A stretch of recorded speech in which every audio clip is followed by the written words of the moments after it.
Shalom, shalom frères et sœurs en Christ et bienvenue à la Rhapsodie de ce vendredi 23 juin 2023.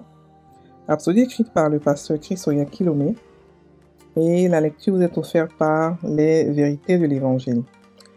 Le thème d'aujourd'hui est la puissance de la prière.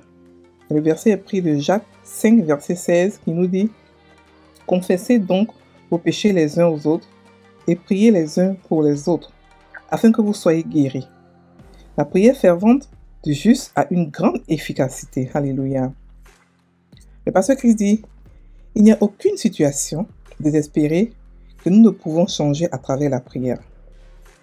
Lisez votre verset d'ouverture dans la version amplifiée classique. Il dit, la prière fervente, sincère et continue d'un homme juste produit d'énormes puissances dynamiques dans son fonctionnement. Nos prières ne sont pas vides. Alléluia. Pensez à Paul et Silas pour un instant. La Bible dit qu'ils ont été arrêtés, battus et jetés en prison avec des ceps aux pieds. Mais la Bible rapporte dans Actes 7, versets 25 à 26 que vers le milieu de la nuit, Paul et Silas priaient et chantaient les louanges de Dieu et les prisonniers les entendaient. Tout à coup, il fit un grand tremblement de terre en sorte que les fondements de la prison furent ébranlés. Au même instant, toutes les portes s'ouvrirent et les liens de tous les prisonniers furent rompus. Alléluia. Que cela est remarquable. 2 hommes ont prié et ont chanté des louanges à Dieu et il y a eu un tremblement de terre. À quel point aurait-il pu chanter pour que leur voix ait provoqué un tremblement de terre et que les chaînes des prisonniers soient brisées? Ceci vous dit que ce n'était certainement pas le volume de leur chant, c'était la puissance de leur prière. Il n'y a rien que vous ne pouvez changer à travers la prière. Alors faites de la prière un élément majeur de votre vie et une partie majeure de votre routine quotidienne. Ceci va vous fortifier et vous aider à maintenir votre focus, même en face des tentations et des persécutions les plus difficiles. Fin de la rhapsodie. Alléluia. Alléluia. Cette rhapsodie est dédicacée à mon maman chérie, mon maman Marie-Josée. Mouah! Désolée si j'ai raté 2 jours de rhapsodie. Alléluia. Donc, ici, il nous parle de la puissance de la prière. Il nous explique la prière fervente du chrétien. C'est-à-dire que la prière qui fait qui part avec vos émotions. La prière qui espère un changement maintenant. C'est-à-dire que la prière continue. Donc, il explique ici que le pasteur dit qu'il n'y a pas de situation qui peut être qu'on ne peut pas changer par la prière. Il n'y a pas de situation. On a expliqué, je crois hier ou avant-hier dans les rhapsodies, comme quoi Dieu a mis la prière en place, Dieu est alternativo, pour répondre aux prières. Il n'a pas mis la prière en place pour qu'on puisse le faire de manière religieuse. C'est pour cela qu'on doit prier en langue. Parce que quand on prie en langue, c'est pas nous qui prions, c'est Dieu même qui prie au travers de nous. Lorsqu'on prie en français, on choisit nous les mots. Donc on prie avec nos propres forces, on prie avec la chair. Et quand c'est comme ça, les résultats sont vraiment pénibles. C'est-à-dire qu'on travaille dans la prière, on travaille pour avoir des résultats. Ce n'est pas ce que Dieu veut. Alléluia.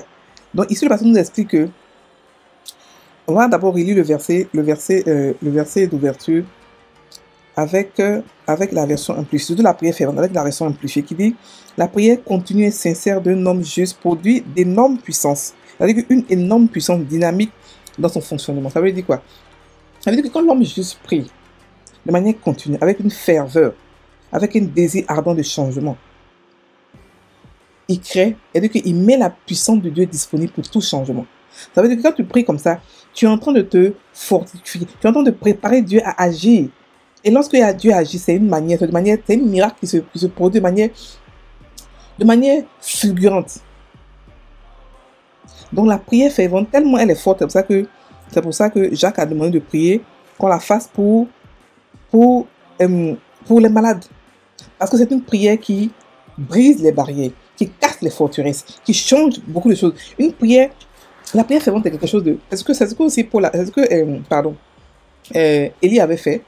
Lorsqu'il a prié, il n'a pas plu pendant 3 mois, je crois. C'est ce qu'il avait. La Bible qu'il a fait une prière fervente. Elle avait dit qu'il était de même nature que nous. Même nature que nous, c'est trop dit parce qu'on est des dieux. Mais pour dire qu'il était sur terre aussi. Il était vivant sur terre. Il a fait la prière fervente. La pluie a arrêté il a arrêté de pleuvoir et ensuite, après, la pluie a recommencé. Donc, pour nous expliquer que la prière fervente ici, ils l'ont fait, ici, Élie l'a fait seul. Mais ici, on nous parle aussi de Paul et Silas qui l'ont fait à deux. Ils ont prié à deux, ils ont fait comme la prière d'accord, mais de manière fervente. Le résultat a été catastrophique. C'est-à-dire que le résultat a été instantané. Ils ont fini de prier. La Bible dit que la terre a tremblé. Et les prisons, et les chaînes des prisons, les chaînes de tous les prisonniers ont éclaté. Donc la prière fervente, elle est très efficace. Alléluia. Parce que c'est une prière qui vient de l'émotion, qui vient de l'âme. Une prière qui inclut dans votre prière vos émotions, que ce soit la colère, que ce soit la joie, que ce soit le dépit, n'importe quelle émotion. Vous mettez dans la prière fervente. Et continuez. C'est-à-dire que vous priez, vous dites que non. Aujourd'hui, je dois avoir un résultat. Aujourd'hui, c'est aujourd'hui. C'est comme ce que Jacob a fait. La Bible qui s'est battu avec l'ange la nuit, il a été béni. Il a fait la prière fervente. Il a intercédé. Il a dit aujourd'hui, je dois avoir mon miracle. Mon miracle, c'est aujourd'hui. C'est pas demain, c'est pas après demain. Aujourd'hui. C'est-à-dire qu'il cherchait une preuve pendant qu'il priait. Donc ici, le pasteur a pris l'exemple de Paul et Silas parce qu'ils ont chanté, ils ont chanté avec un cœur rempli de joie. C'est-à-dire que ici, leur émotion était la joie. Ils n'avaient pas peur. S'ils avaient peur, ils allaient chanter. Ils allaient faire une autre prière. Ils ont chanté ici par la joie. Donc, l'émotion qu'eux, ils ont utilisée, c'est la joie. La joie d'être digne de pouvoir souffrir pour Dieu. Ils étaient contents. Malgré ce qui s'est passé, ils étaient contents. Ils ont adoré, ils ont chanté. Et on a vu ce qui s'est passé plus tard. Donc, la prière fervente, elle met à disposition de celui qui a pris une puissance pour tout changement. Donc, il n'y a pas une solution. Il n'y a pas un problème que la prière fervente ne peut pas résoudre. Alors là, c'est-à-dire que Dieu est tellement bon. C'est-à-dire que Dieu a mis en place des prières. Dieu a mis en place pour ne pas qu'on puisse dépendre de lui. Il a mis la prière d'accord qui est régie par une prière, par des principes. Il a mis la prière de foi qui est régie par des principes. Il a mis dans la prière fervente qui est aussi régie par des principes. Donc ce Dieu-là, comment on peut croire que c'est un Dieu qui punit, qui est méchant, qui est ceci, cela? Non, c'est un Dieu qui veut qu'on soit heureux. Parce qu'il a mis en place des prières qui sont régies par des principes, par des lois. Donc, on applique les lois, on a des résultats. Ici, la prière fervente, c'est quoi? Tu as un désir ardent. Tu te dis qu'il faut que ça se fasse aujourd'hui. Et tu commences à prier avec toutes tes émotions. Et tu pries en esprit. Tu peux soit adorer, soit prier en intercession, en esprit, mais prier longtemps, prier de manière continue. Tant que tu n'as pas encore vu, il faut que tu aies une preuve palpable. Dieu te montre la preuve, comme il a montré à Jacob. Ça veut dire qu'il a changé son nom la nuit là, de Jacob en Israël. Ça veut dire que ce que tu cherches dans la prière fervente, tu l'obtiens avant de laisser. Elle est comme une prière d'intercession, mais elle est faite avec les émotions. La différence, c'est qu'elle est remplie d'émotions. Elle est remplie d'émotions. Alléluia. Donc, elle marche à cause du fait que non. Parce qu'il y a quelque chose qui se passe. Quand l'âme de l'être humain crie, quand l'âme de Dieu quand l'âme d'un être humain a un ardent désir de sortir et crie à Dieu, Dieu répond toujours. Quand ton âme est fatiguée, ton âme est fatiguée, ton âme veut un résultat, Dieu répond toujours. C'est pour cela que Anne, la mère de Samuel, est partie prier. Elle a fait la prière fervente avec une douleur au cœur. Elle a prié. Elle a eu son résultat. Elle a eu son enfant et après plusieurs enfants plus tard. Donc la prière fervente du chrétien met à la disposition du chrétien la puissance de Dieu pour tout changement. Ça veut dire que le changement que vous voulez, vous pouvez l'obtenir. Donc vous comprenez que Dieu a mis en place des choses, il a mis plusieurs solutions à un seul problème. Plusieurs solutions à un seul problème. Tu peux faire la prière fervente pour un problème, la prière d'accord, la prière de foi, la visualisation, la prophétie, tout. Mais là, la prière d'adoration, ça veut dire qu'il a tout mis. Il a tout mis en place afin que chacun de nous soit comblé dans tous les domaines de sa vie. C'est-à-dire que si tu n'aimes pas la prière, d'accord, tu ne veux pas partager ton projet à quelqu'un, tu fais la prière de foi ou la prière fervente. Si tu n'aimes pas la prière fervente, tu fais la prière de d'accord. Donc, il nous donne le choix afin qu'on ait tout devant nous. C'est-à-dire qu'une amie, il a dressé devant nous une table, il dit manger. En face de nos adversaires, il dit manger. Vous avez le pouvoir. Donc, tout est là, on prend ce qu'on veut. On prend ce qu'on veut. Alléluia. Donc, frères et sœurs, ne pleurez plus devant les situations. Sachez que on a la solution. Dieu nous a donné la solution dans sa parole. Là, il y a la prière fervente qu'on peut utiliser, qui va, une manière de pouvoir, une des une solution qu'on peut utiliser pour pouvoir résoudre un problème. Alléluia. Maintenant, on va maintenant attaquer la prière, le verset d'ouverture qui dit que confessez donc vos péchés les uns aux autres et priez les uns pour les autres, afin que vous soyez guéris. Ici, il ne nous parle pas d'aller dire au prêtre, mon père, j'ai péché. Allez dire, non, il dit les uns les autres. Ça veut dire que tu as blessé ton frère. Tu viens le voir, tu dis, mon frère, pardon. Parce que pourquoi? Parce que la douleur que tu as dans ton cœur, la rancune que tu as dans ton cœur, elle peut te donner une maladie. C'est pour ça qu'elle a dit, afin que vous soyez guéris. Parce que ça crée des maladies.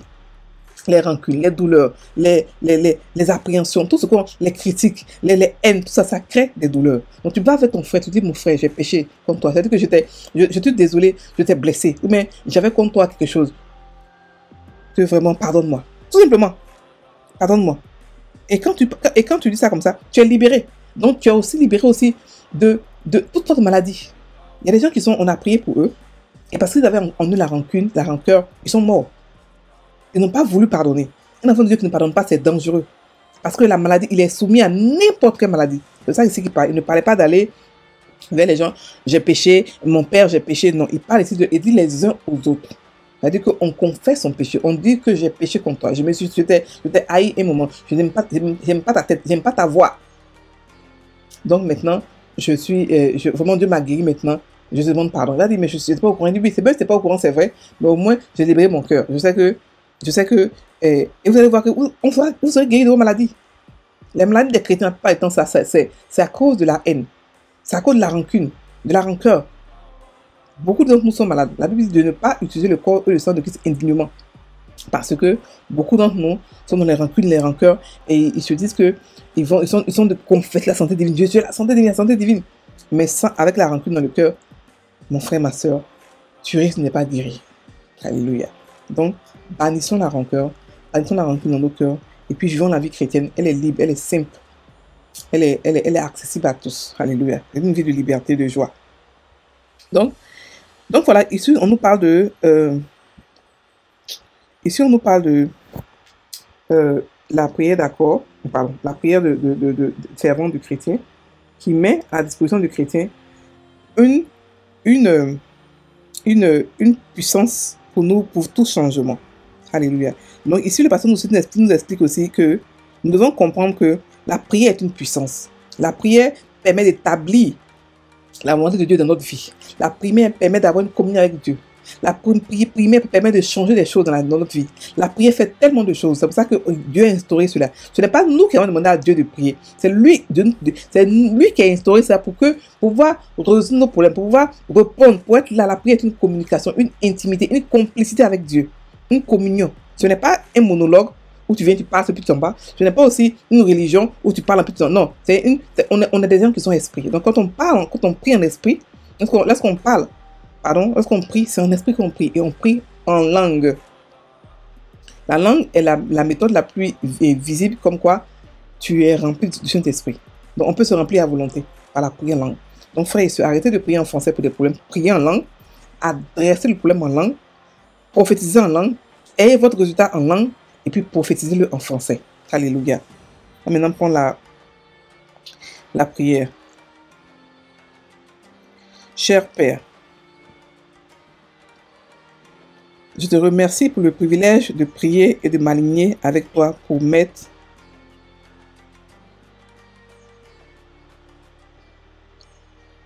en vigueur ta volonté sur la terre dans la vie des hommes.